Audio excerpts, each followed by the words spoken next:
Welcome to part 3 of my testimony series on my near-death experience. So, we're now approaching the part in my near-death experience testimony where I am astral projecting and I am going to be with these light beings on the 4th dimension. So I'm going to start the testimony where I left off on part 2. So it wasn't a normal astral projection. It has now been 8 years, and I know all too well what I experienced was a unified astral.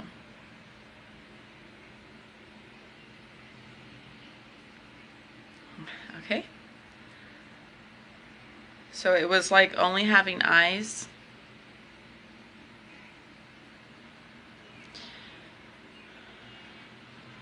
As I was over yonder ahead of our fleeing vehicle. I was hovering or something of the like on the second curb. We are proceeding towards in the 3rd physical dimension. I, however, was conscious on the 4th etheric dimension. In this experience, I didn't have any human emotions or attachments. However, I was a bit confused, trying to align my coherence with the sudden shift of realities. There, as I drew my attention from the vibrational grass and cement on the side of my view, I saw the grand figure in front of me. So beautiful. Now, in part 1, you can see, because I did demonstrate this in part 1, me looking at the grass and cement and then drawing my attention upwards.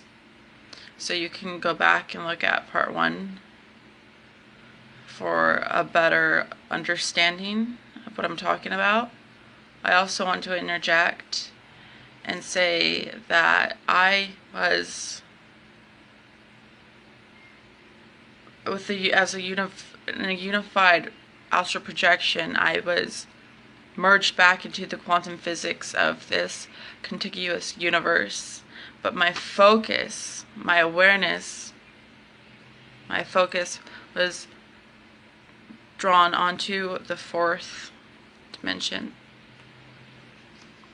Okay, and I didn't have human emotions or attachments. I was awareness. And I'm just going to say that coming back into my experience, I didn't integrate all that I knew outside of my physical shell, because that type of massive information is too much for the physical brain. Okay, but I did integrate some data from that astral, the unified astral. But we'll get to that when we get to that. Okay, so I saw the grand figure in front of me. So beautiful. Golden, wavy vibrational hair, or vibrational energy locks of hair down to the pectoral region, and a white cascading energy apparel like a gown or a robe. Yeah, both of these light beings were wearing this energy apparel, and they both had human figures. Okay, so there was telepathic communication between this being and I, the main one, the feminine one. Though consciously I do not remember fully the details of our conversation, other than a recent deep meditation I had in October or November of 2016, where I got some information back about me choosing to stay. Me choosing to not die.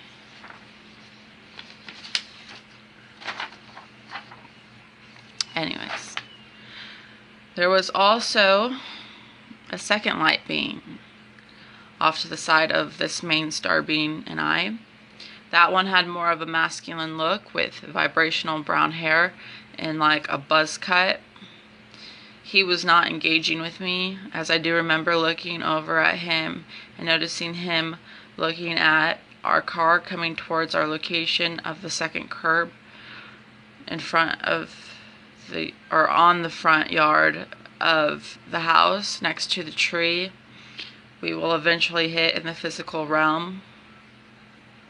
Now both light beings had a star or a white light for a face. I remember looking at the car and it was in slow motion as waves of maroon color shed off the body of the car. Okay, so I want to interject and mention, okay, so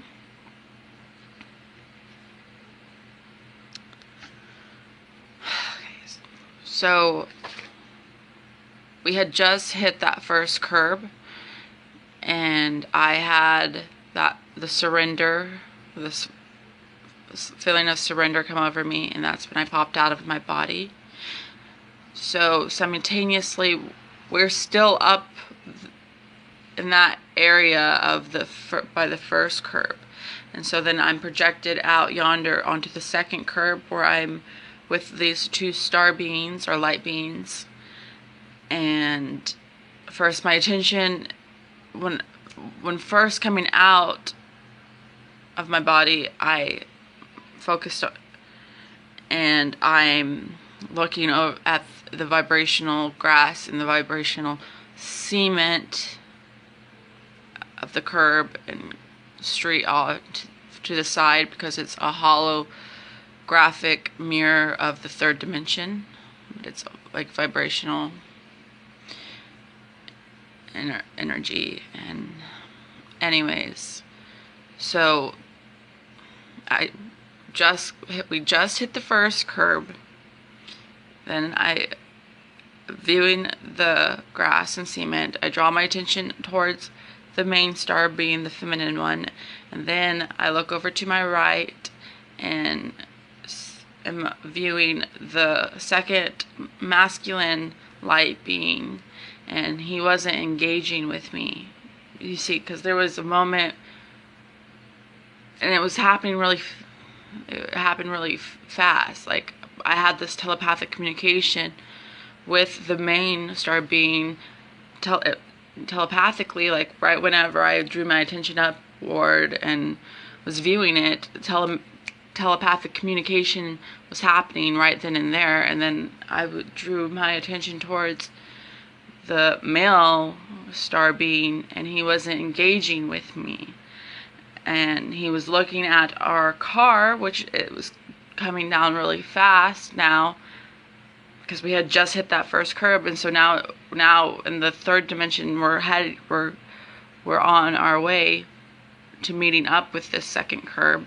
So when I'm viewing the second star being, he's viewing our car coming towards our location, and I'm viewing him viewing our car, and then I view our car, and it's in slow motion, and it's just like these waves of maroon color are shedding off the body of the car because it's going really fast. And I want to also interject that I did talk to someone that I appreciate very highly and respect her work and her knowledge. I had talked to her about my near-death experience. Her name is Christy TG, and she was raised in a CIA family. That's a part of her story, but she does have her own YouTube channel, and you can also find her on Facebook. Anyways, I mentioned her because what she had told me about the fourth dimension, because it's very important. What she had said was, quote, actually time was faster in your dimension.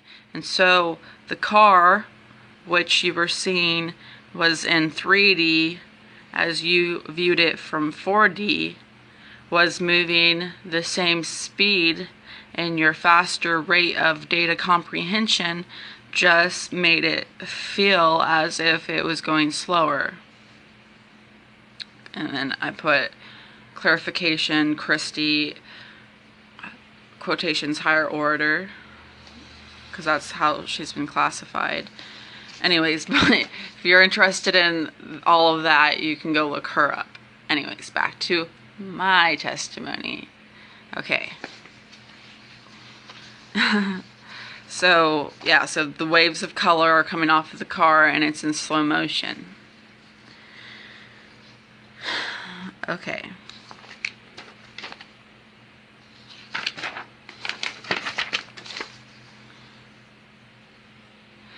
Okay, I also remember a telepathic download of the masculine star being's thoughts of concern for our pain we were about to endure, but also its peace with what was and what was going to be.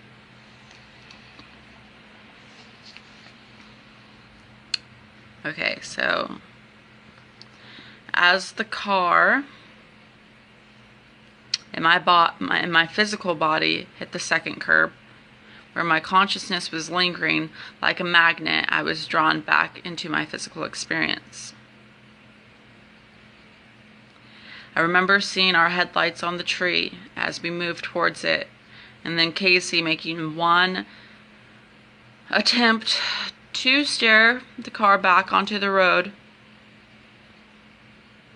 but the car was going too fast. Only a couple seconds back into my physical experience, bam, we hit. I fly from the mid-back towards the dashboard. And during me flying mid-air, the most beautiful, divine, loving, warm voice spoke to me. It was as if the voice was inside my head and outside my head all at once. It said, stick out your arm, for if you don't, you will be hurt worse. And as an involuntary reflex, my left arm and hand shot out in front of me and broke on the dash. Yeah, because I was flying from the mid-back towards the dashboard. I was just making sure that I mentioned that. Okay, so then my head hit. Okay, let me just reread this last sentence. So my left hand and arm shot out in front of me and broke on the dash. Then my head hit and I was knocked out. Now, this took most of the impact. And this is what saved my life.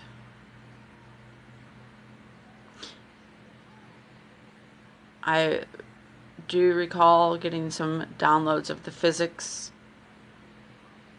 and the science and all that behind this situation, but I don't have the correct vocabulary to articulate that. So I'll just keep it simple and say that this took the most of the impact, which it did. Okay, so the firefighter had told my brother that if it wasn't for my arm, it would have been my neck. I had been one with the quantum physics of this universe. I knew so much that my brain cannot even hold all that information, but portions of my brain have been open, and I do comprehend this reality at a higher degree I want to mention that I did integrate the fact that this universe is a sphere. It's contiguous, so it has borders, and that.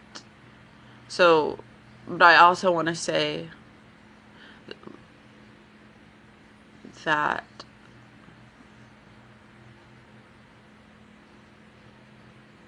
there's other universes. But anyways, this one's a sphere. Well, all of them are spheres. Anyways.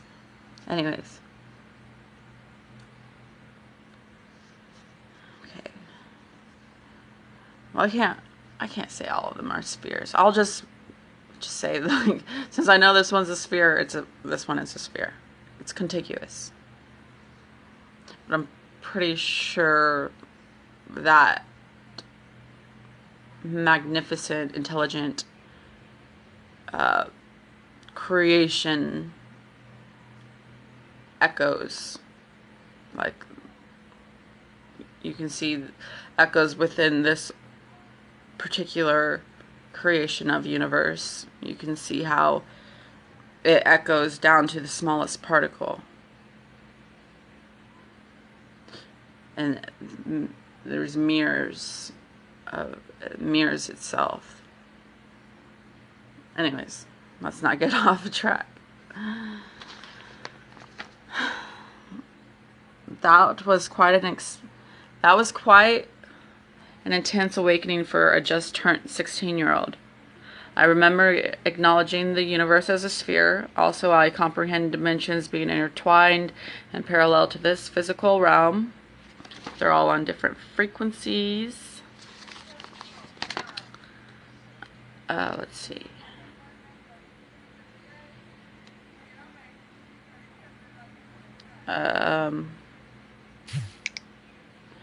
Fast forward a month, and I remember seeing a dark red aura. Yeah, it had to be like around a month after, or a little bit more than a month after this car wreck and whatever. I was still very, very sensitive. My senses were still very heightened. And so I remember seeing a dark red aura around a cigarette pack and devilish energy lurking off of it too. I remember looking up into the sky and just knowing aliens were real. I knew the higher order to life. My Kundalini had been awakened. I learned that science is spirituality and spirit is science. There is no separation. Hence, spirit equals energy. We are the celestial. We are the universe. We are God. Gods. We are creations of creation. We are the divine creations of creation. God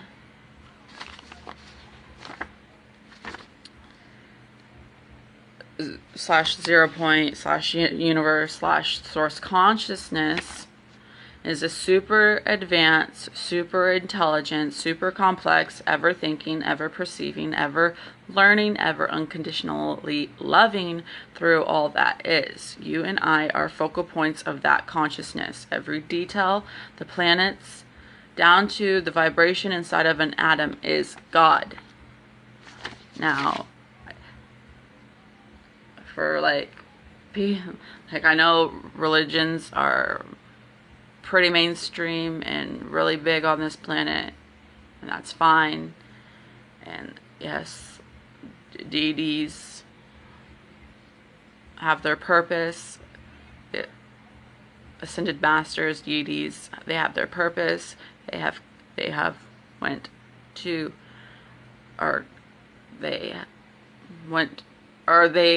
Sorry, I'm not saying this correctly. They have acquired a certain level of consciousness, awareness. Anyways, the main thing that is important within their teachings is the teaching of love. get why a lot of humans are missing that very, very important detail within practicing their religions. And I'm putting this out there because my testimony can probably get disrespected by people that can't allow themselves to look beyond their indoctrinations. But it's important to always keep learning and keep expanding. Never limit yourself. Life is a growing and learning process. So I mentioned, oh, how blessed I am to have experienced this. It took almost 8 years to fully understand how blessed I am, and to hear and feel that voice again, the one that said, stick out your arm, for if you don't, you will be hurt worse, filled me with the greatest sensations of love, euphoria, peace. Human words cannot describe how great I felt when it spoke to me and through me.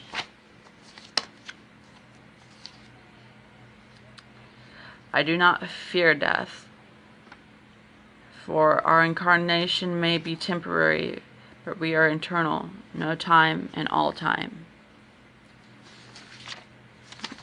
Now, I want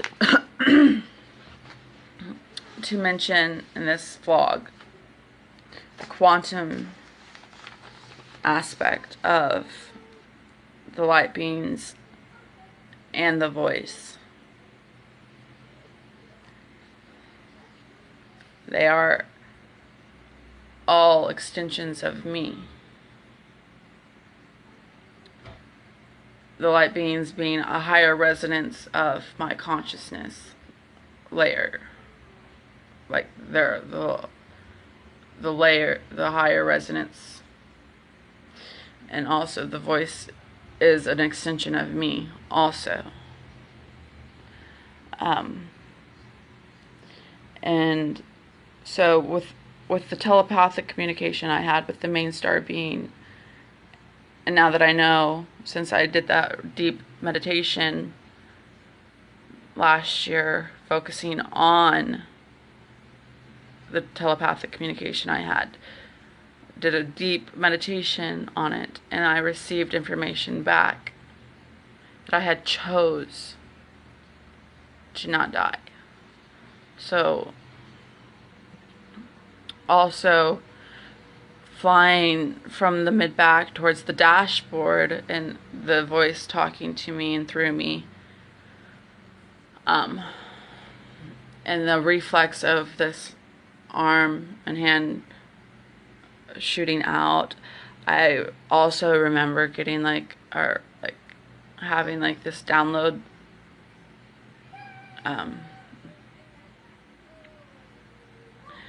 had to be sometime in the hospital or something, where I had this download that it was the light being had, or I don't know, maybe it was before I even got to the hospital, but I had this freaking download about how the light being had put electricity into my arm, shot electricity into my arm, so it shot out like that, because there's no, it was an involuntary reflex. How fast we were going and how fast everything was moving, there's no way I could have had that type of a reaction to do that. It was divine intervention. It was an involuntary reflex. And that reflex saved my life. Saved me from breaking my neck. So I hope that this testimony series touches the right people, the people ready to hear this kind of information. And I honor you and your divinity, and I am so happy that you honor me in my divinity and that you have tuned in and taken time and energy to listen to my testimony. I appreciate it very much. Namaste. And I would also like to wish you guys a beautiful day. Thank you.